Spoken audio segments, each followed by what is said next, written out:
Hi, everybody. Stefan Molyneux from Free Domain Radio. Yes, we are back to the IQ well once more. This time, Dr. Garett Jones. He is professor of economics at the Center for Study of Public Choice. Obviously, with that job title, is one of the widest business cards on the planet. He's at George Mason University and is the author of Hive Mind: How Your Nation's IQ Matters So Much More Than Your Own. You can see on the video there, Hive Mind.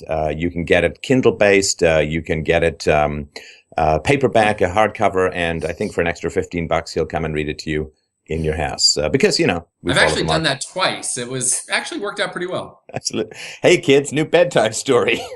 We've talked about IQ here, and I'm always, it's always tough to know how much background to go into, because whether people are following the series or dipping into the individual ones, I don't know.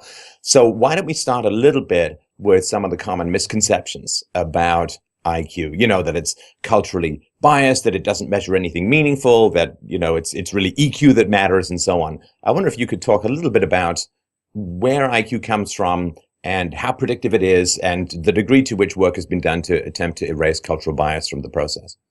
Sure. Well, that's a great place to start. So one of my favorite facts to note about IQ is that people who do well on one part of a IQ test are pretty likely to do well on other parts. So there's psychometricians tend to call this the general factor of intelligence. But I think it's, I think of Leonardo da Vinci when I think of this, and I think about how when Leonardo was strong in one area, he was also strong in other areas. And that's actually a common human trait. Strengths predict strengths, weaknesses predict weaknesses. So I call that the da Vinci effect. And it's worth noting that this da Vinci effect is incredibly broad. So people who do well on verbal type tests tend to do well on math type tests. And people who do well on math type tests tend to be better at musical pitch discrimination, of all things. So that's one reason why economists find IQ tests useful in a variety of settings, is because we can give somebody one short 45-minute IQ test, the Ravens, which is a sort of visual pattern finding test. And that gives you a pretty good idea, not a perfect idea, but a pretty good idea of how people will do on a bigger, longer 2-hour IQ test. But what's more important is that your skills on an IQ test predict real-world events as well. My favorite one is job performance. That's one that matters to economists. The relationship between how well you do on an IQ test when given in high school and your job performance or your wages when you're in late middle age. It's actually moderately between a weak and a moderate relationship, depending on which study you're looking at. So IQ tests predict job performance, IQ tests predict skills in a wide variety of settings, and IQ predicts emotional intelligence as well. It turns out that psychologists and organizational behavior people have run these IQ tests and these emotional intelligence tests, and it turns out that if you're trying to predict somebody's job performance, you're better off just using the IQ test. So by now there's a vast empirical literature where it turns out that how well you do on an IQ test is the single best predictor of your job performance. It's not a perfect predictor. The best thing, the closest predictor of job performance is actually watching somebody do the job for a while. So IQ tests do a pretty good job, and it does much better than handwriting analysis, which still gets some popularity in some circles. Or even calling references and other things like that as well, right? Yeah, checking references, doing an informal interview where you just sort of shoot the breeze for 20 minutes. These things work much less well than an IQ test. You're better off with an IQ test. So one can complain about the flaws of IQ tests, but we have to be non-utopian about this and compare it to other actually existing methods of picking workers. So one of my favorite points, though, is to note that IQ predicts EQ. Intelligence predicts emotional intelligence. So there are a variety of these tests. I discuss them in the book to some extent. And to me, the big finding of the EQ literature is that if you're trying to predict job performance, the best thing you can say about current emotional intelligence tests is that they're mediocre IQ tests.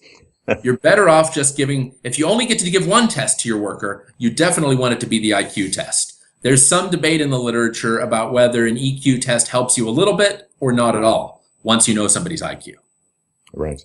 Well, and I think it's also fair to say that with advances in medical technologies, particularly what's going on with brain scans these days, it's getting closer, or we're getting closer to being able to measure the physical substrata that underlies what the IQ test, like the G factor, right? I mean, obviously brain size is being very accurately measured, and there's some correlation, not perfect, but not totally non-existent At least correlation moderate, between. yeah.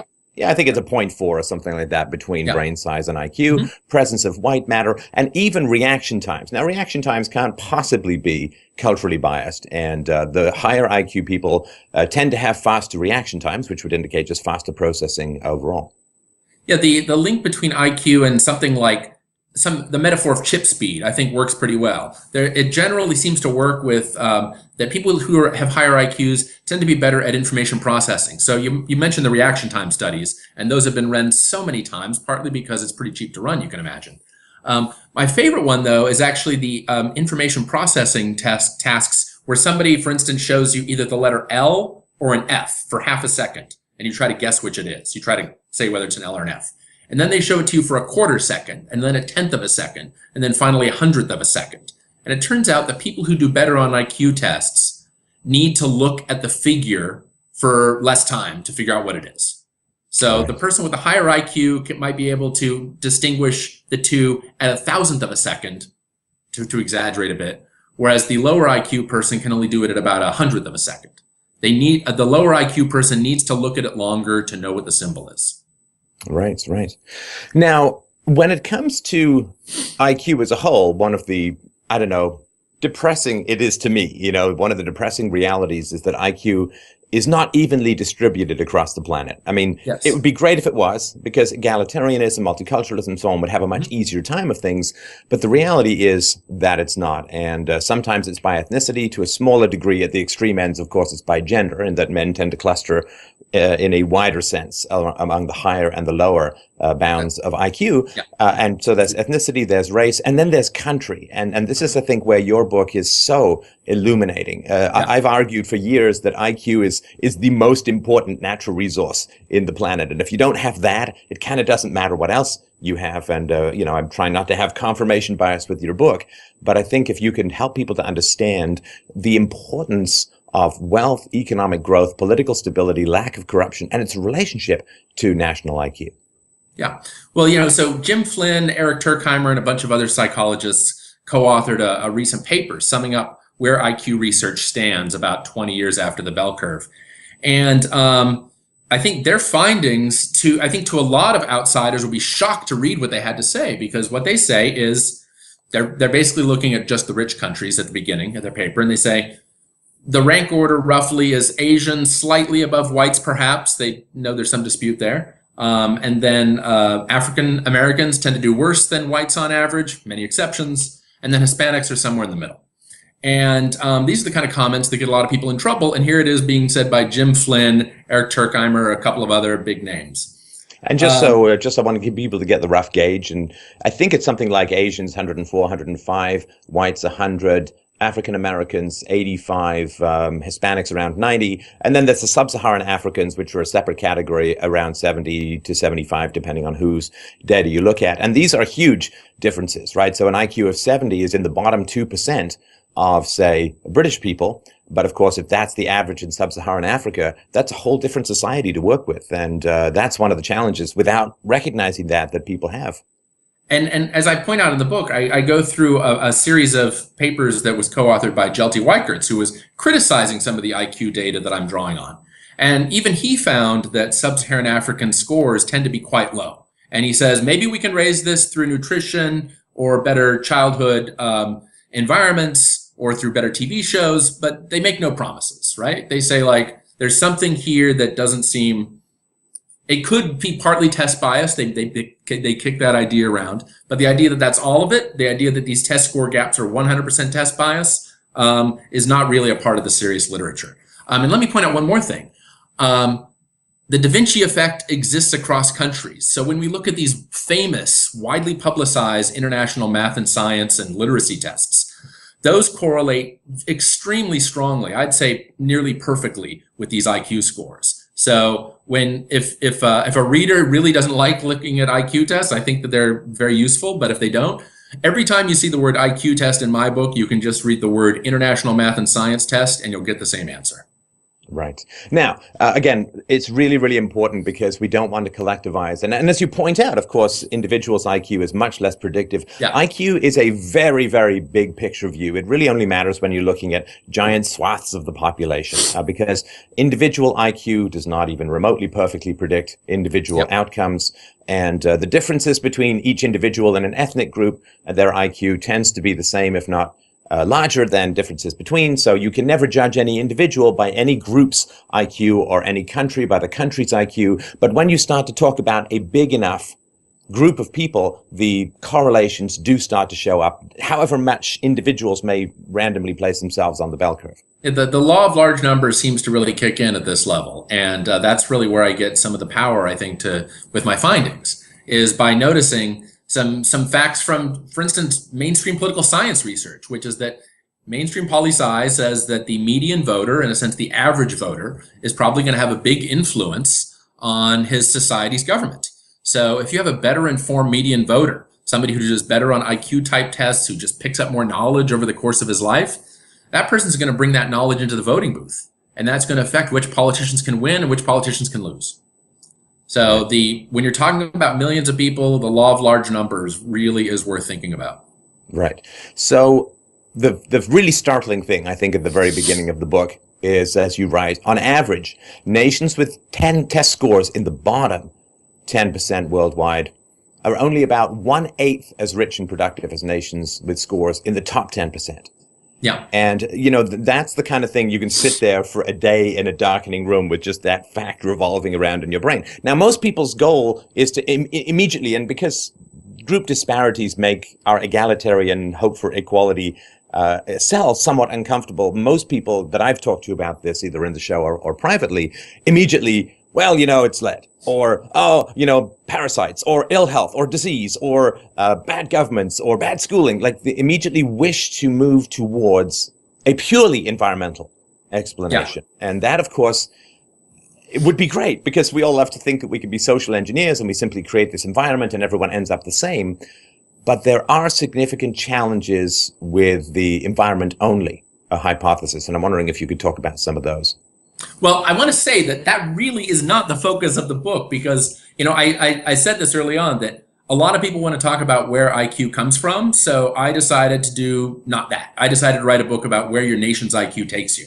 But I do discuss Jim Flynn and his quote on this. So Jim Flynn, well known as for discovering what we now call the Flynn effect, the long-term increase in IQs.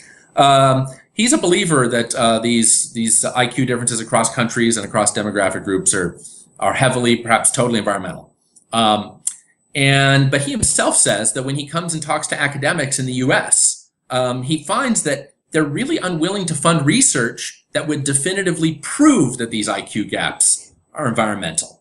And he says the only explanation he can come up with for why they won't study this is because these people themselves, these American academics, suspect that part of the IQ gap is genetic, and they don't want that to be documented. So, I'm an economist. The expertise I really bring to the table is about the link between IQ and politics, IQ and economics. But it's worth noting what Jim Flynn, who's followed the IQ research more carefully than just about anybody in the world, what he has to say about it. And what he thinks is that a lot of American academics suspect that a substantial portion of the IQ gap across countries and across demographic groups is partly genetic. Yeah, and just for those who are interested in pursuing that conversation further, we did have Dr. Flynn on this show for a nice, juicy conversation a little while back. We'll put the link to that. Fantastic guy. Below. Yeah, and it is one of the most important questions in the world, particularly with mass migration of different cultures and ethnicities attempting to all live together, the degree to which there may be genetic limitations on aggregate scores of intelligence it's a pretty significant question at the moment. But let's notice this as well, because Flynn's story is that these IQ gaps across demographic groups or across countries are environmental, and by that he really means heavily cultural, right? So he's open to the idea that health is part of it, but he places a lot of weight on these cultural stories. And if someone tells me that cross-country IQ gaps are mostly cultural in origin, I'm going to really worry about whether we'll be able to find a way to close them, right? Because culture, if you ask me, what field are we likely to learn more about in the next 50 years? how to fix genetic problems or how to fix cultural problems. Yes. Yes. Yeah. It's like if you try and talk someone out of a long-term cultural belief, you'll quickly find the limitations of reason and its capacity to change minds. So yeah, if you look at Islam, 1400 years and still going strong, it's going to be, if that has a factor, then it's going to be tricky to change. So culture seems quite heavily persistent. I mean, it's hard to measure. Anthropology is a field that, is almost a collection of mysteries more than a collection of answers. Fascinating mysteries. But if you ask me, one should, leaping to the cultural conclusion, leaping to the idea that it's cultural does not mean easily fixable. Well, and that's the reality. This is something that a lot of people across the political spectrum have thought about in the last decade, right? Is that, wow, cultural traits seem really persistent. Wow, how can we fix that? How can we close some of these gaps that exist in just, say, treatment of women, for instance, right? It's really hard to close these things. It's really hard to change culture. So I don't think we should treat finding that it's non-genetic as meaning, oh, we'll just change that with a few government subsidies here and there. Well, and I think that closing the gap between the rich and the poor, I've sort of argued that, America spends more on welfare than the entire world's GDP in 1870, normalized by inflation. And so if you can't spend the entire world's GDP in 1870 to solve poverty, and the gap sometimes seems to be getting worse, there's not a lot of, and this is Charles Murray, who's also been on the show. He talks about this, of course, that no matter what we find, nobody has a big solution that they haven't tried yet. If you just look at Head Start, $100 billion spent, I think, on trying to close achievement gaps between blacks and whites and low income and high income kids with almost no long-term effect. I mean, it's there's no easy solution no matter what the cause. I think that's where it stands at the moment. Yeah, I think a lot of people want to think of saying, well, if IQ isn't genetic, it's all just test bias, right? But the serious academic debate isn't those two poles. The serious academic debate is Flynn versus Jensen, right? It's genetics versus culture, not genetics versus mismeasurement, right? And those are both, I still think that people should pay more attention to Flynn's own writings on this. I think a lot of people don't want to look at his answers or even his hypotheses, that there are these culturally driven differences, that we're using our brains differently than we did a century ago, and that people in some countries are currently using their brains differently than people in other countries, and that these are sort of, to some extent, cultural. So that's my preaching about that. I think to me, I think economists and sociologists could actually do a lot of fantastic work on testing what Flynn's stories actually mean. Because we know from adoption studies that IQ seems to be malleable in childhood, but then there's this fade out, right? And this is one of the facts that Flynn has drawn on in his research, as he says, hey, that fade out that happens, don't just take that as some law of nature that we can't explain, some mystery. He says that's a sign that culture matters. So the childhood, the fact that your parents' environment that they create for you seems to shape your IQ during your entire childhood, to him, that's a sign that your local culture matters a lot. And I think that's an idea that deserves more attention, not just for thinking about IQ, but for thinking about worldviews more generally, that our environment shapes how we see the world. Right. And there could also be the explanation, which, from an amateur outsider standpoint, I tend to drift towards, however much against my will, is that if there is, of course, a genetic basis, and certainly by adulthood, we're talking 50 to 80%, according to some researchers, it's sort of like this, that if you don't get enough food, you're going to grow up shorter than you would be otherwise. Yeah. But extra food isn't going to make you taller. You'll get to the height that would be natural for you if you get enough nutrition, but you just generally get wider rather than taller if you get too much food. So I think that there is a lot we can do to harm IQ. The degree to which we can push it above what may be natural to the person or to the group seems to be more tricky. Chinese people are shorter than, say, Danish people on average, but they're going to be a lot shorter during Chairman Mao's great starvation epidemics of the 60s.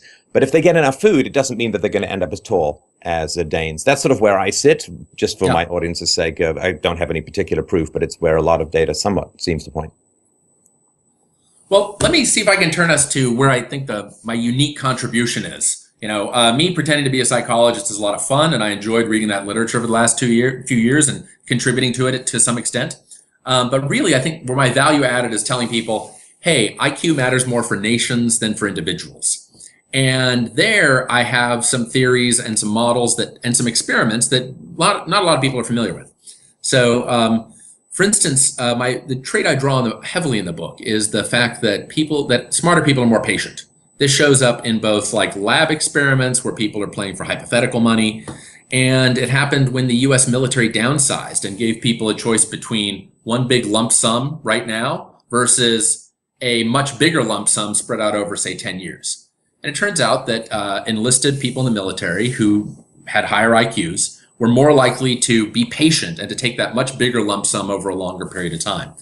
And that was true even when you controlled for a bunch of other things, like what branch of the military, what race you were, how much you had made in the military, a bunch of factors. And that's because the military, of course, has been testing for IQ for, what, about a century now? Yes, and they've been keeping people out of the military who do poorly on IQ tests. So it would be foolish for the U.S. military to use these IQ tests if that meant that they were, basically giving up people who were willing to work for low wages for the U.S. military. But they're turning people away every day on the basis of these supposedly fraudulent tests. So the link between IQ and patience gets me a lot of leverage because there's a whole lot of economic and political theory that says that patience matters. Most obviously in terms of savings rates. People who are more patient are more willing to delay gratification. They don't buy what's ever right in front of them, and they're more willing to save for the future. And indeed, I showed that across countries, even when you control for some other stuff, countries where people have higher IQ test scores tend to have higher savings rates. And political theory says that people who are more patient in the political realm are more likely to worry about their reputation. They're more likely to worry about, well, if I'm an honorable person, then other people will treat me well. Whereas people who are more impatient might be saying, hey, I'm just going to grab what I can while the getting is good. I'm going to take this corrupt deal. I'm going to stick some money in a Swiss bank account, and then I'm out of here. So the link between IQ and patience doesn't just matter for savings. It matters for your political system's health. So patient politicians can create prosperity. And of course, savings rates, again, for those who have not delved deep into the dark caves of economics, savings rates matter because an excess of savings lowers the cost of lending money, which stimulates entrepreneurial activity, investment into capital equipment. Worker productivity generally is the economy in the long run, in my particular opinion, and that requires a lot of investment. If you don't have the savings, you can't upgrade your plant. Yeah, so there's a study co-authored by two economists at the CBO that I draw on in the book. And these two researchers said, we're trying to explain China's very high savings rate. And they use a bunch of statistical tests. Is it just because the Chinese population is young? Is it because they're poor? Is it because they're growing fast? Is it, what is it? And they say, ultimately, in most of our analysis, it looks like China's like the other East Asian countries, and the other East Asian countries tend to have really high savings rates too, right? So there's this frugality that spans East Asia and its big major offshoot, Singapore. And they can't really explain it, right? They don't have a good story for it. Well, I've got a story for it. And it's that there's this well-documented fact that people who do better on standardized tests tend to be more patient, tend to be better at delaying gratification. So solving a puzzle is something that economists like to do, and I'm really happy to help contribute to solving this puzzle of why China's savings rate is so high. I predict as long as their test scores stay high, East Asia as a region will tend to have quite high savings rates. Actually, by the by, it just popped into my head around 2000. I was in China for business, and after some of the business 3-beer business lunches, which was still common over there, they took me out for a quick round of table tennis, and there I got to see not only is the IQ very high, but the reaction times are unbelievable. I mean, it's one of the reasons why they just pointed out that as a sort of cultural observation. Now, when it comes to the deferral of gratification, you have a lot of examples, of course, why that's so important. And this goes all the way back to the marshmallow test, which I'm sure you've heard about, where you give kids the option of 2 marshmallows in an hour or a marshmallow now. And it's a pretty good predictor of where things go. Do you think that there are any environmental differences that might stimulate a deferral of gratification in a particular population? One theory that's been put forward, it's hard to talk about Jensen without running into his good friend, the Canadian psychologist who worked with him. Late Philippe Rushton, yes. Yeah. So the argument is, well, when you have a long winter and you've got to save your seed crop and you've got to defer all the gratification, that there may be selective pressures on the brains which accidentally develop the deferral of gratification, and that may have something to do with particular climates. So I was just wondering, because we had Linda Gottfredson on here who was talking about that theory. I'm just wondering if you've had any thoughts. It's not particular to the book, but in terms of origins, I think it can be helpful in helping people understand what might have stimulated these kinds of changes. Economists have been looking at this kind of stuff lately. They're in our top journal, the American Economic Review. There's something trying to look at how weather could lead to differences in how you treat in-group versus out-group folks, right? And the article was very explicit about European weather patterns could be driving evolutionary changes over the medium term. So let me tell you the one time I have heard your story discussed, not in the context of IQ, though. I was talking to, of all things, a diplomat from a Nordic country who I won't name the country or the person, of course, but who said that there's something about having to go through these long winters that probably makes people have to be patient and cooperative. There's something about those two. I mean, it's cultural trait, evolutionary trait. I don't know. We'll know in maybe 50, 85 years, right, when people can actually do some serious genomic studies on this. But it's certainly a hypothesis that should be tested. That's what I'll say. It's certainly a hypothesis that ought to be taken seriously. And young professors, let me tell you right now, I have to discourage graduate students who want to do research in my area, right? I have to discourage them because I have to say, you have got a career ahead of you. Don't ask the wrong questions. I didn't follow my own advice, right? I worked toward tenure, doing all this IQ research. I was an assistant professor. I did all this stuff you're not supposed to do. I had a couple of people I respect pull me aside and say, why do you really want to do this? Why are you taking chances with your career like this? But so I took this path, but I can't recommend it to others, right? I shouldn't be in that position. Academia is the place where you're supposed to be able to ask big questions and get the wrong answers. But that's, and George Mason University is just the kind of place where you're allowed to do that. I've had fantastic support from my colleagues here. My old university, Southern Illinois University, Edwardsville, supported me a lot. So there are pockets where you really can ask the big questions. More of academia should be like that, and I should be able to encourage my grad students to study IQ research, the link between IQ and evolution, how geography could affect people. We don't live in that world right now. No, it is a bit sort of Copernican in terms of where things are in the heresy. I mean, it's hard to ignore James Watson, Nobel Prize-winning biologist, one of the most famous biologists in the world, mentioned something about IQ differences and ends up having to sell his Nobel Prize for food money. So yeah, it is tragic. But I'm sort of drawn towards the fire. I think that's where the most exciting intellectual advances are. Now, let me put Earl Hunt, who has a fantastic new textbook on intelligence. Available on Amazon. It's ridiculously inexpensive by textbook standards. He actually has 4 pages in his book discussing the Watson affair and comparing, James Watson is a man who does not say things in a polite way. He never really has been that guy, right? He's a very good writer. I enjoy his prose. He gets a lot of his fame for being, blunt, terse, sometimes rude. Anyway, so Hunt had the gumption to actually compare Watson's statements to the actual empirical data, right? To the mainstream literature. And it's a little 4-page, it's a pull-out box. It's the kind of thing you could Xerox and assign to students. It's probably floating around. You can probably pull it up on Google Books. It's just a couple of pages. And he basically says, if you look at Watson's actual statements and treat them as empirical claims, by and large empirical claims, not as always and everywhere true statements, these claims are within the range of the mainstream literature. Mm-hmm. Right? I mean, Watson's a blunt guy. He's not the guy you want on the hiring committee, right? But he does. And all he said, just sorry for those who don't know. Yeah, for those who don't know the affair, basically what he said was somebody was asking him about foreign aid, or foreign aid came up in a conversation, and he said, "Well, one of the problems, the reason I have some despair about foreign aid is we're treating everyone around the world as if everyone is the same, and in particular in sub-Saharan Africa, the data says not really." I think that was generally the sum of it, and then. What he was saying is just basic, that particular claim, just stick that one claim. That is what this Dickens, Flynn, Turkheimer co-authored paper says. It says, IQ differences across countries are important, and it's unlikely that we can end cross-country inequality unless we end cross-country IQ differences on average. Right. I mean, it was their statement. If you had put on television their quote out of context and attributed to James Watson, you could imagine the Twitter fury. Right. Right.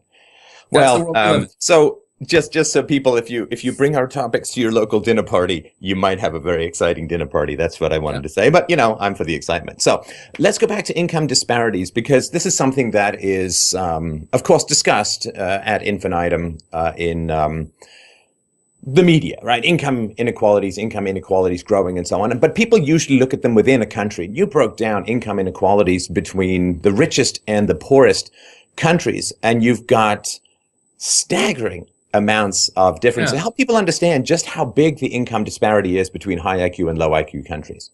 Yeah, so the estimate I have in the beginning of the book is that the difference between the top 10% and the bottom 10% of countries sorted by IQ is a factor of income of about 8, right? So that's no small difference.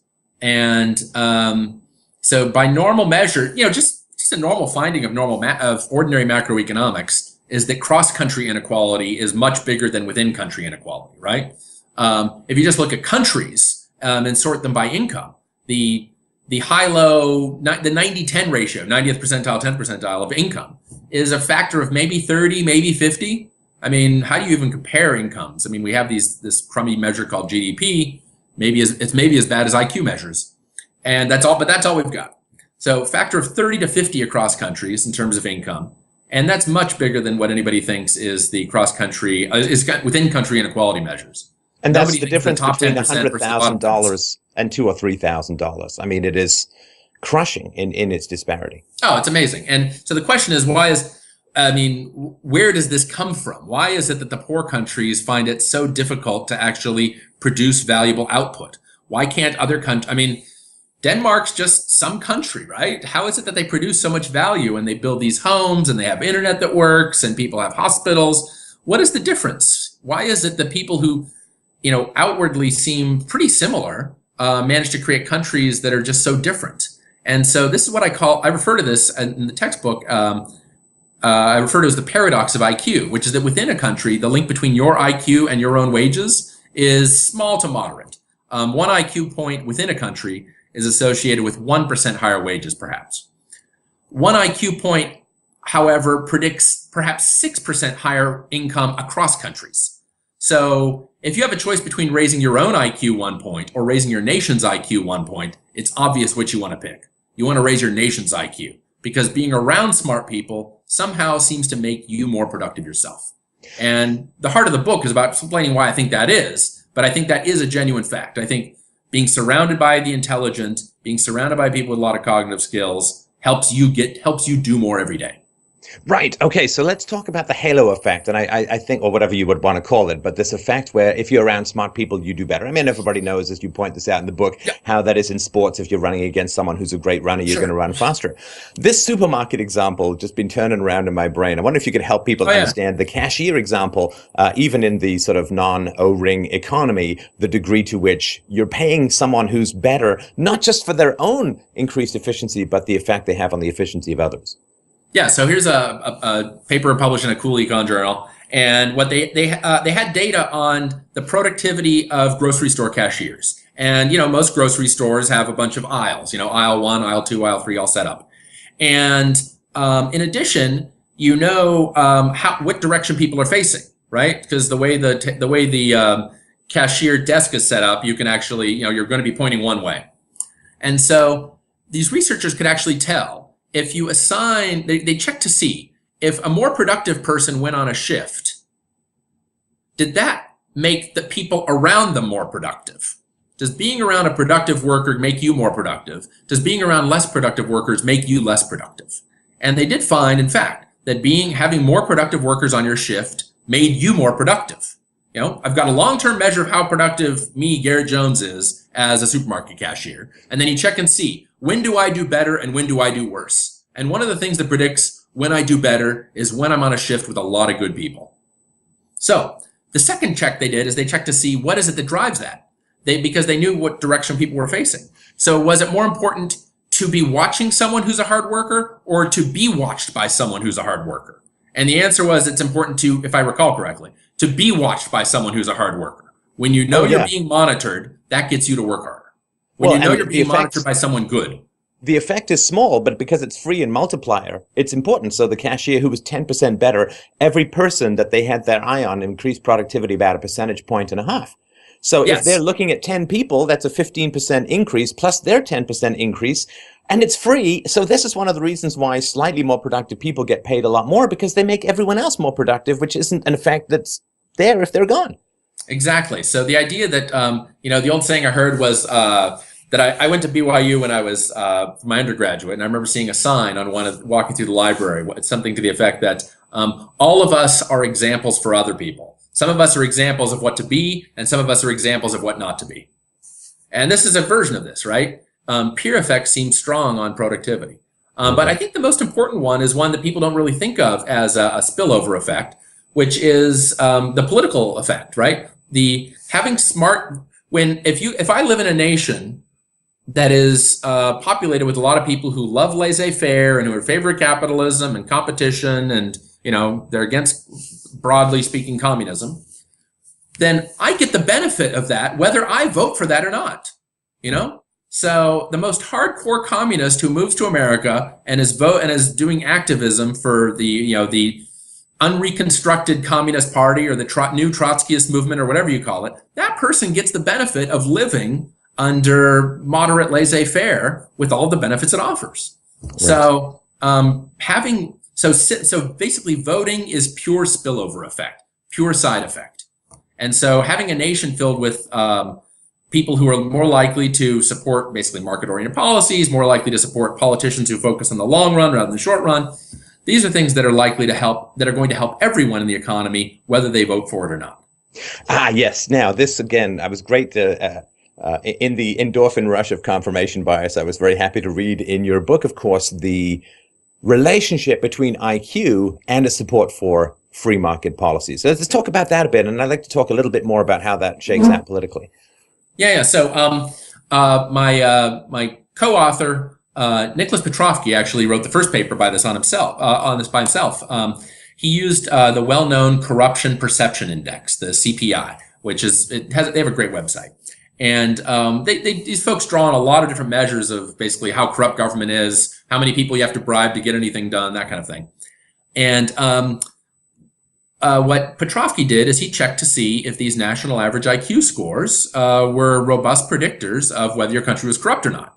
I mean, so corruption isn't like genuinely a measure of laissez-faire, strictly speaking, but it's just a measure of can you get things done in your country? How long does it take 2 years to set up a business or a week and a half? And it turns out he found it was quite robust. These IQ scores did a robust job predicting institutional quality. So later on, he and I worked on a paper together where we used a measure of property rights, some property rights measures that a group in DC had created. And again, we found that countries with higher test scores, whether you use these IQ scores or these international math, science, literacy scores, you're much more likely to have well-protected property rights if your country had higher test scores. And that was true even if you controlled for the nation's income level, what kind of legal system they had, what part of the world they were in. It was a reasonably robust predictor. So, of course, test scores, having high IQ scores aren't the only thing that makes your country support property rights and at least a moderate degree of competition, but it certainly doesn't hurt.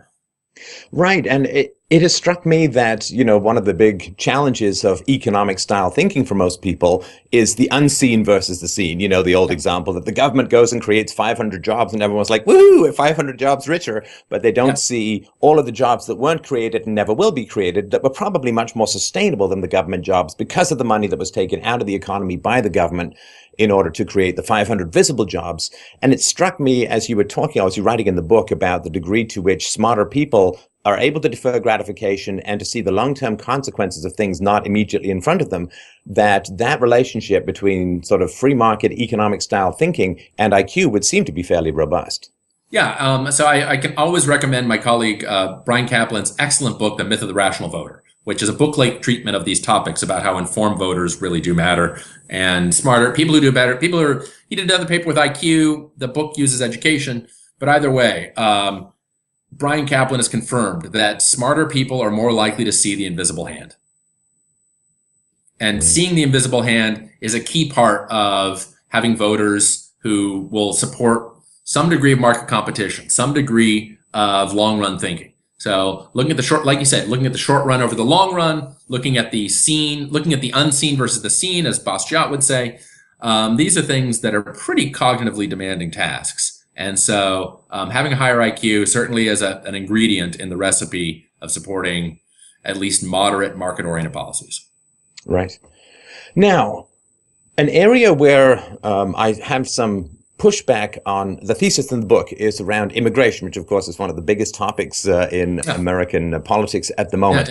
I wonder if you could talk a little bit about the thesis, and I don't want you to give the cold notes of the book. You've got to go buy the book. I mean, it's a fantastically written book. But you have, of course, some economic arguments as to the benefits of immigration into America, and I have some pushback, which we could back and forth a little.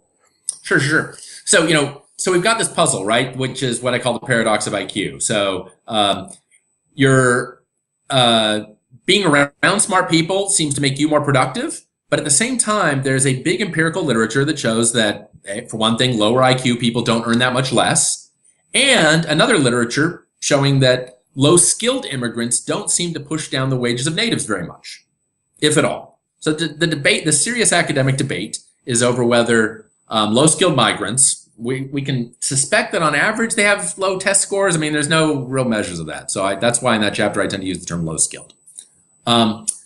So on average, we know that low-skilled migrants don't seem to push down the wages of domestic workers that much, right? And people have checked this a lot of ways, and it's not like economists have some bias against telling people this story. I mean, economists tell a lot of people things they don't want to hear. So George Borjas has found the most pessimistic mainstream estimate. He's at Harvard and the Kennedy School.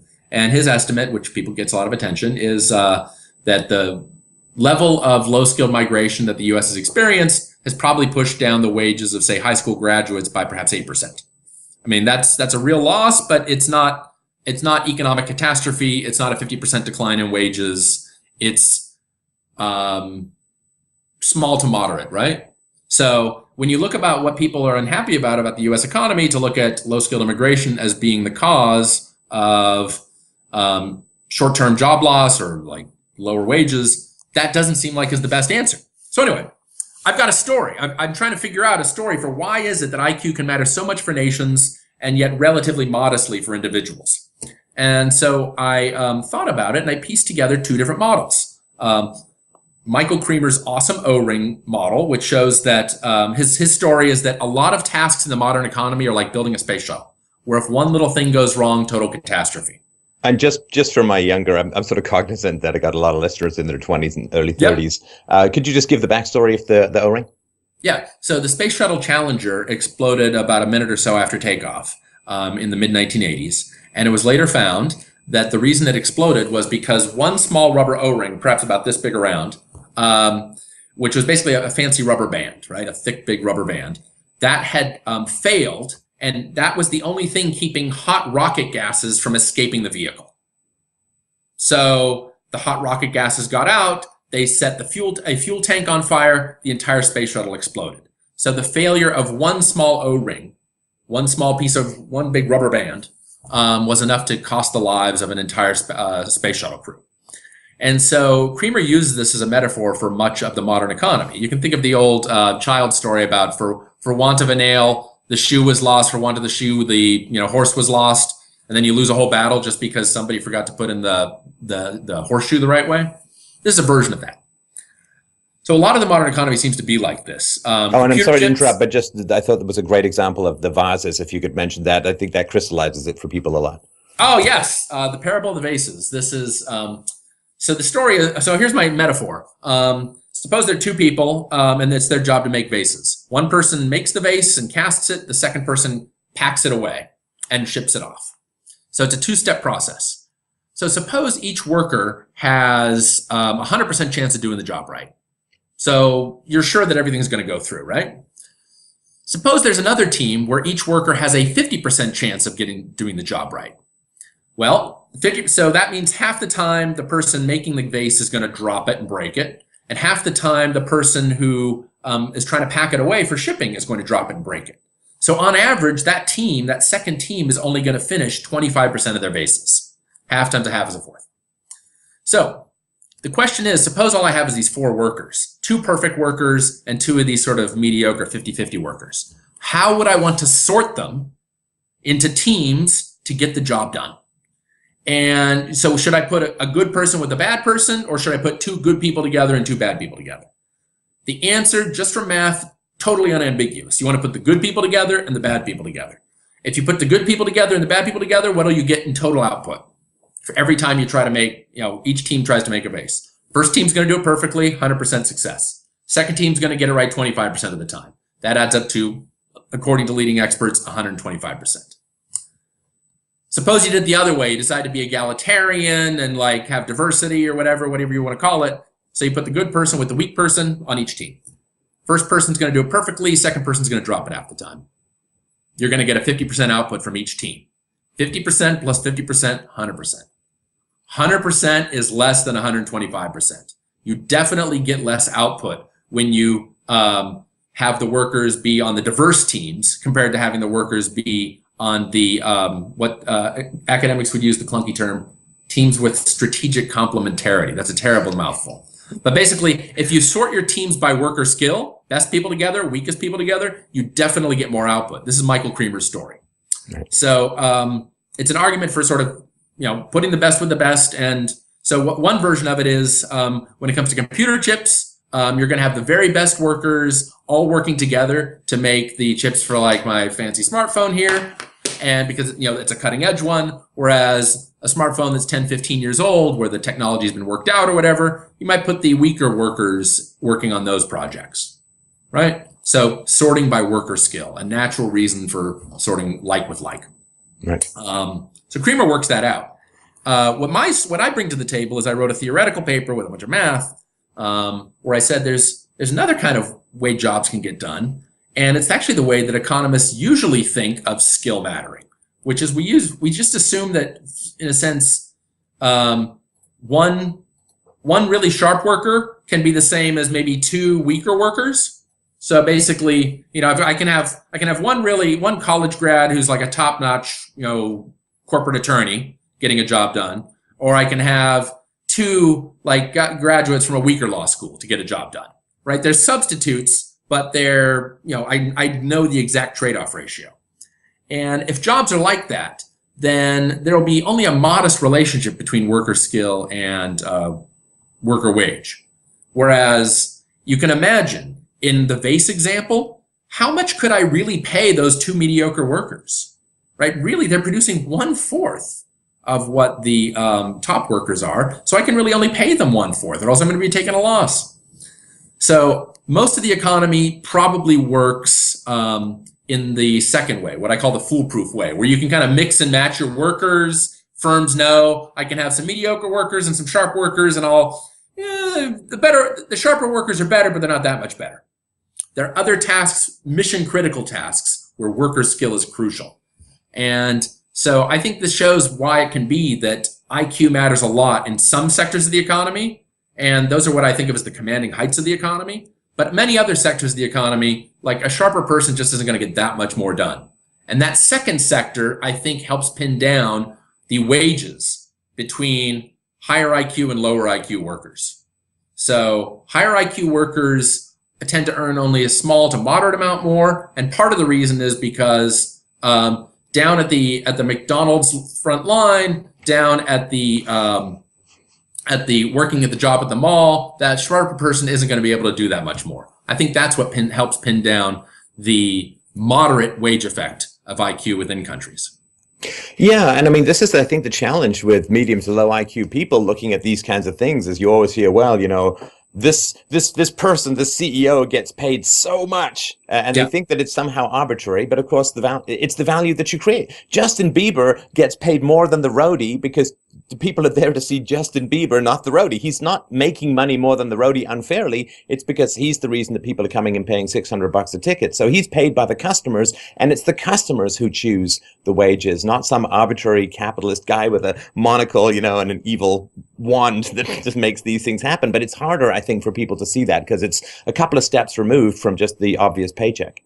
Well, wages aren't charity, right? So there's an interesting question about whether CEOs are able to sort of control the levers of power and pull some money their way. But Bieber, professional athletes, a lot of staff at top law firms. I mean, these guys are just costs, right? The firm is not going to pay you more than it needs to. And if it does pay you double or triple what it needs to, they could risk going out of business, right? If you routinely pay your workers much more than they produce, you're not going to make much money. You're not going to be in business for very long. Well, and the rich people, again, I sort of think that given that IQ and its manifestation in terms of capital are very scarce resources, what I love about the free market is the degree to which it relentlessly moves resources to those who can make the greatest use of them. For what, whether you like that or not, it's sort of customer demand satisfaction and so on. And that's a real challenge for people. Like I say to people who call into my show, tax the rich. I have some Bernie Sanders call in as tax the rich. It's like, but here's the thing. If you tax the rich, then fewer resources will be going towards the wealthy, and the wealth and IQ thing is not unrelated. And what that means is that you won't get the next cool cell phone that's easier for people to use. Computers used to be really tough to use. Like when I was a kid learning to use computers, you just booted up with a command prompt and you had to sort of thumb through a whole dictionary of code to get stuff going. And now, you can just swipe around and play Angry Birds or whatever. So because we've allowed resources to accumulate to the highest skilled people, many more people, all of the advantages of computers have flowed down. So now somebody with an IQ of 80 can use a computer that's more powerful than the originals. But it's hard for people to see that long-term gain when the government's sort of dangling a big check in front of them in the moment. Yeah, I mean, this is a case where actually behavioral economics sort of helps this story, right? Because if people treat the chance of getting rich off of an internet app as like a lottery ticket, right? Then they're willing to actually put in a lot of hours working on the software and coding and marketing and everything to try to get this thing out there in the hopes that they can strike it rich, right? Economists like to point out, it's irrational for you to, invest in the lottery tickets or whatever. It's a bad bet. Well, a whole lot of entrepreneurs are putting their life savings into restaurants, into new IT projects, and they mostly fail. You take away that lottery ticket, and you tell people, well, if you have a big best-selling app, you can make maybe $500,000, $250,000, whatever, and then you got to share that among a bunch of people. I think a lot of people will say that lottery ticket's not worth running, right? We saw how many tickets got bought once the Powerball got up to $1.5 billion. Is that about what it was? I think it was something like that, yeah. And I think a whole lot of the Silicon Valley world is built on people thinking they're going to be the ones they're putting in the sweat equity to deserve that lottery ticket. You tell them they can't get that. You tell them that, you have a big success in the IT world and the best you'll make is, $150,000 a year, something like that. A lot of these people will just take a nice, boring salary job in the government sector. We'll lose a lot, The people are not spending months, living off of pizza and Mountain Dew just for the promise of like a $40,000 a year coding job. No. I mean, I was an entrepreneur in the 90s, co-founded a software company, and it was brutal, and it was exciting, and it was thrilling, but it was the pot of gold as well as the terror of the creditors that kept everyone moving. The carrot and the stick are both important. Okay, so with regards to immigration, yeah, there are some aspects that I think are important. And of course, one of them is the welfare state and the degree to which you can get paid, so to speak, for not working. And by the welfare state, I also include things like going on disability and so on, which has exploded recently, partly due to an aging population, but perhaps, right? And of course, you can see workforce participation in the US is really cratering these days. And so the degree to which immigrants don't affect wages, I wonder if they push people out of the workforce into government-supported lifestyles or incomes. I also wonder the degree to which, if you look at the welfare consumption statistics for native-born Americans, it's 30%. For immigrants, it's 51%. For illegal immigrants, it's over 60%. So I wonder if the immigrants are coming in and not directly affecting the labor market because they're pushing Americans into other non-labor incomes, and also the degree to which they're coming into America not hitting the job market because of the welfare consumption. So now notice what you're saying there is you're saying there's two things that immigrants might do. They might push down wages and they might not push down wages, right? So, of course, if people are, taking a lot of government, they get to the country and then they can sign up for welfare, with some lag or whatever. They're pulling resources out of the pie, but that's a pie slicing story. And, as I start off in the first couple pages of the book saying, my book is really about what grows the pie rather than about how we slice the pie. And so you're right. If a bunch of people show up to the country and they get a bunch of potatoes sent to them for free, that's my economist metaphor for wealth, then that's redistribution. But we still need a story about whether having those people there are adding at least some potatoes, right? Oh, without a doubt, they'd be adding some. Some of them start businesses, some get jobs. There's something going on. So to me, what I think is the real important question is not this question of whether it's not this sort of neoclassical labor economics question about supply and demand, something like, some curve shifting around like that. The real story is the institutional story and perhaps the saving story, right? So what matters to me is, and what I think economists and policy makers should think about is when new people come to the country, will they tend to make the new country at least a little bit like the country they came from, right? And I think there's at least moderate evidence that tends to be going on to some degree. My book particularly offers reasons for thinking that, if immigrants have come in with lower test scores than the average in the country, then they're going to, unless those scores come up pretty quickly, they're going to bring those cognitive skills into the voting booth and into the government bureaucracy. And that's the real channel that I think deserves much, much more attention than this short-run labor supply story. Because like I said, the short-run labor supply stuff has been looked at endlessly. Effects seem to be small to modest. Maybe you can find a story where something big has been overlooked. Why not look where you talked about a pot of gold. Why not look where the pot of gold is intellectually, which is institutions? Where do good institutions, low corruption, decent government, long-run thinking come from? Well, okay. Now, because one of the challenges, of course, is that, and we've had Jason Richwine on the show talking about this, in America, there's a consistent lack of economic progress for across generations since immigration. So this is for Mexican Americans in poverty, not for all groups, of course, the East Asians. So Mexican Americans in poverty as of 2000, second generation, 17%, third generation, 14%, but fourth plus generation, 21%. Now, the degree to which IQ is going to drive economic success, at least in a country that was developed in a relatively high IQ environment for high IQ people, would seem to me that whether it's culture or genetics, if there is a regression to the mean over time, then there's going to be a challenge in that, a big influence when I was growing up with a friend of mine's father who came from a country he refused to refer to as Iran. He would only call it Persia because he was old school. Sure. And he was a brilliant guy, a wonderful, warm-hearted guy, a professional and great contributor to his community. But of course, he would be the person who would least be able to abide the growing theocracy in Iran. So he would be the highest IQ people in Iran would leave Iran and come to, say, America, or in this case, this was Canada. And so everyone says, wow, those Iranians are fantastic. They come in and they start jobs and so on. But that's very much the cream of the crop.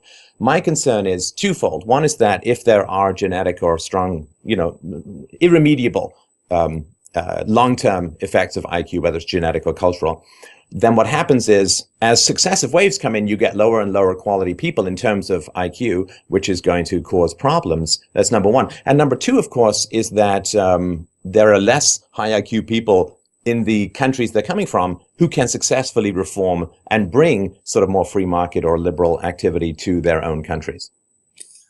Certainly possible channels. Let me switch by talking about a country, a region of the world close to Persia, which you just mentioned, right? The Gulf states. So the Gulf states, many of them have these guest worker programs, right? So I visited Bahrain a few years ago and I got to see a lot of the diverse guest worker communities while I was visiting there. And look at what makes their migration story so much different from the North American and now the Western European migration story. Those Gulf countries have clearly solved the credible commitment problem about whether those migrants are going to become citizens, right? And as a result, I think you're much less likely to hear the stories about how these migrants are going to change our economy, they're going to take jobs, whatnot. The folks who are coming there are very clearly there for a short time. They don't get citizenship. They don't have voting rights, even if whether or not voting rights exist in that country. And then they get shipped home, right? So that kind of story seems to get you the benefits of migration, which is like you get a lot of workers. They might push down some people's wages, but I'd like to see a study showing whether that actually is going on or not. But they're clearly not likely to have an effect on the domestic political institutions. They're clearly not likely to reduce the overall savings rate in the country. And I think the experience, the guest worker programs of the Gulf states and to some extent in Singapore, are, if you spend as much time thinking about that as you do about North American migration of low-skilled migrants, you start realizing, no, the difference really is politics. It's much less economics and much more politics that probably matters for the effects of low-skilled immigration. Well, and that's certainly true. And of course, you know, the old argument, which has now become almost a cliche, that America is a nation of immigrants. And it's true, of course, but America was a nation of immigrants before there was a redistributionist welfare state, at least to a large degree. There were these friendly societies and people would give private charity to each other, and there were collective bargaining arrangements for healthcare and so on. But I do think that, and this is a point scarcely original to me, Milton Friedman brought it up many times, that you can have open borders or you can have a welfare state, but you can't have both, because the self-deporting of people who can't make it in a high IQ society would automatically cull the lower IQ, less successful people from the country as a whole. But when people are coming for resources that they don't have to directly earn, and they can also stay and get more money for having more kids from those resources. Again, if there are genetic components to IQ, I do see there going to be a growing schism and incompatibility between a low IQ culture sheltered from the market by state power and a high IQ culture that is still being honed and sharpened by the free market. So I would modify Friedman's statement by saying you can't have open borders and an unlimited franchise. Those are the two things that can't go together. Right. Yeah, because people on welfare are much more likely to vote for continuing or expanding the welfare state and so on. But I don't even think that's that big I mean, I think that's maybe part of it, okay? Right? But to me, the real issue is only a few populations in history have tended to support laissez-faire politics, right? The idea that, you know, I mean, people coming to the U.S., there are surveys of this, right? Whether recent migrants are more or less, broadly speaking, libertarian than the average American. The average American isn't even that libertarian, right? So there was this nice, I believe it's a UCI paper, it could be UCSD. Tyler Cowan, my colleague, blogged it briefly a couple of years ago. And it just did look through probably the GSS, the General Social Survey, checking to see political attitudes, comparing them of Americans to immigrants, so the first generation. So basically probably second plus generation Americans versus first generation immigrants.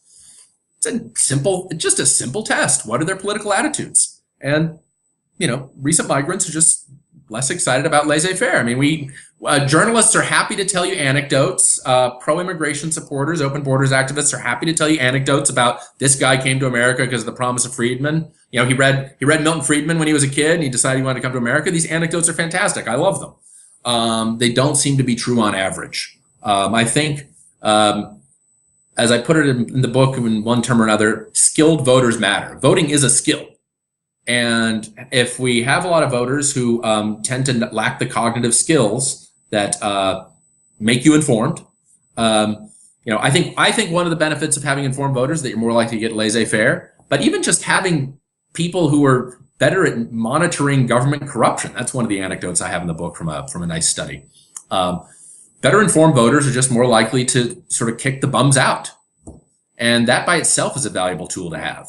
So yeah, because it keeps the politicians honest while they're in power, knowing that there's a population that would be outraged if they abuse that power. Whereas, of course, if you've grown up in a whole culture that for hundreds, if not thousands of years has accepted government corruption, you're just not going to be, it's like a fish in water, what water kind of stuff, right? All right. Well, you know, I mean, the thing is that a lot of government corruption is just self-interest. And in many settings, you think, well, economists are the ones in favor of self-interest. Helping out your cousin, helping your brother, you know, taking a little cash out of the till. these are things that's just rational, right? What's But it's irrational long about that? term. Economics is about the long term. You're like, Yeah, it's like nutrition. I mean, if you just ate everything that tasted great, you'd probably die in 4 days, right? But it's all about the exactly. long term. Yeah. Short term pains, long term gains. If we automatically were in that direction, we'd neither need nutritionists nor economists. But anyway, okay. So let's end on a note of positivity because.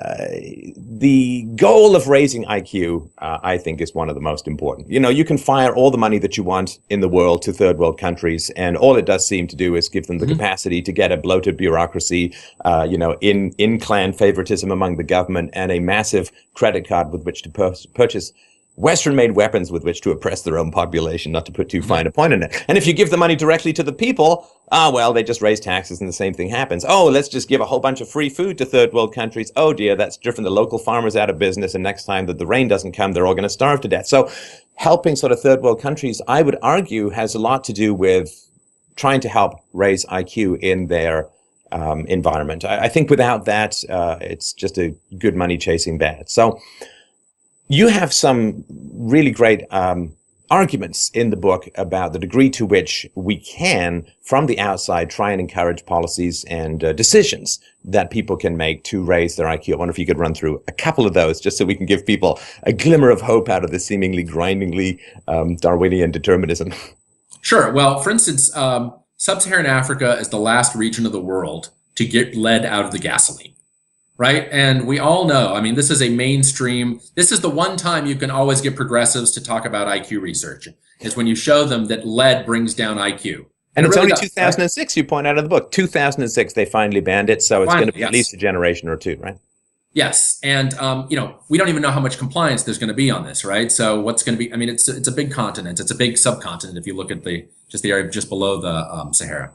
So, I mean, there's clearly room for these big nutritional interventions, which still seem like low-hanging fruit. And part of the message of my book is that if IQ really does matter 6 times more for nations than for individuals, then even small, crummy, mediocre reforms are likely to have big benefits. So most protein supplements, you talk about protein supplements, some of the simplest and cheapest things that you could hand out. Yes. And so, again, there aren't enough studies that are systematic about this. And part of the reason is because people don't think IQ is all that important. People are like, oh, it's important. But if they really thought that my story was right and IQ is 6 times more important than people are normally thinking, that makes it much more important to fund this research. So I'm hoping to create, as people would say nowadays, I think that's the term, a safe space for doing IQ research, especially for doing public health research to raise IQ. And sorry to interrupt, but this is my frustration is that, I think like yourself, it would be wonderful to help as many people in the world as possible. But to do that, we must cast aside all prior prejudices and look and glare at the data. And sometimes it's like staring at the sun with you're crying and but you have to stare at the data. And the data shows that to raise the IQ of a country it's a long-term goal, but it is, I think, arguably the most effective. Sorry for that little pitch, but go ahead. No, because, as I say, both like basically in the first couple of pages and the last page of the book, we don't know whether we can close these gaps with current knowledge, but we certainly know that we can narrow them, at least for the poorest countries, right? That's within the range of modern science and modern knowledge. Some of this is going to be public health stuff. Some of it is, I suspect, going to be Flynn type stuff, where basically different education methods, different kinds of child rearing could do something. But that's me. That's just because reading a lot of Flynn makes you think there has to be something to this. It's not that you have a lot of great studies. It's just that Flynn is basically a sort of he's like a Socratic gadfly on the profession. Again, more people should read his theories and test them. And the third one is that it makes high-skilled immigration much more important for poor countries, right? So if the poorest countries can find ways to bring in even moderately high-skilled immigrants to come there and stay and get involved in the politics of their countries, that will have huge positive effects. One of the books I've been pushing the last year or so has been Howard French's book about Chinese entrepreneurs moving to Africa. It's called China's Second Continent. Great book, well worth reading. But part of what he's showing a kind of human capital transfer. I mean, he never uses the word IQ. He doesn't have any IQ test measures to talk about. But he has people coming from a relatively high IQ culture to a culture that has lower average test scores, right? And there's a lot of basically cultural anthropology in the book showing you the course of cultural conflict and showing you how just having a couple of pretty sharp entrepreneurs in a town can kind of change the local economy. So, there is some talk about the brain drain. There's a big academic research on the brain drain. I don't want to go into all that right now, but it does seem as though if the countries with the lowest test scores could encourage high human capital migration, whether you call that IQ tests or bringing in people with master's degrees in engineering, whatever euphemism you want to use, that's probably going to yield big benefits, especially if you can integrate people into the political system. Yeah, and as you point out, things like breastfeeding, the mother exercising while the baby is in utero. I've also got researchers on here talking about that if you don't spank your kids, you can aim them up on the IQ scale a couple of points and so on. And these are, it's tough. These are all deferral of gratification for habitual parents, which is tough to get traction in an average IQ 70, 75 population. But these are things that can be done.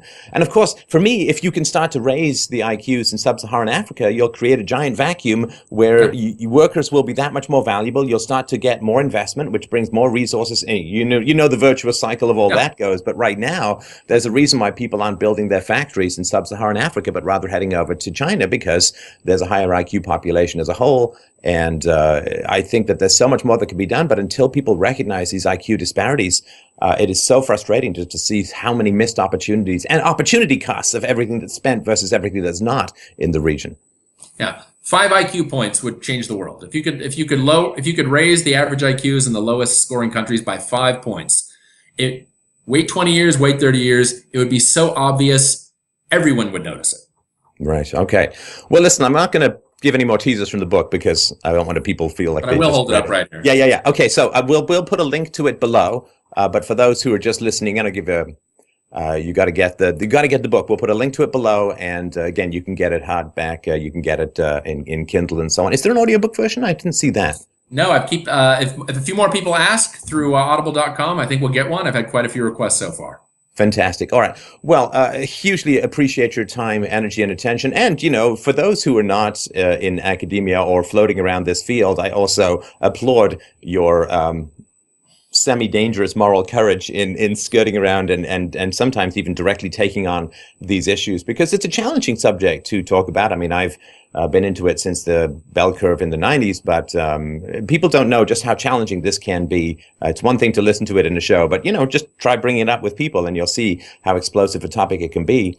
And I think that's one of the reasons we need to walk towards it, because I think it is the area where we can have the greatest impact in the long run, because all the short-term solutions seem to be falling on their face. So, yeah, thanks so much for writing the book. It's been a pleasure. Hopefully Thanks. We'll get some people out here and we'll get you back on again at some time if you like. It was a really enjoyable chat. It was a pleasure. Thanks. Thank you.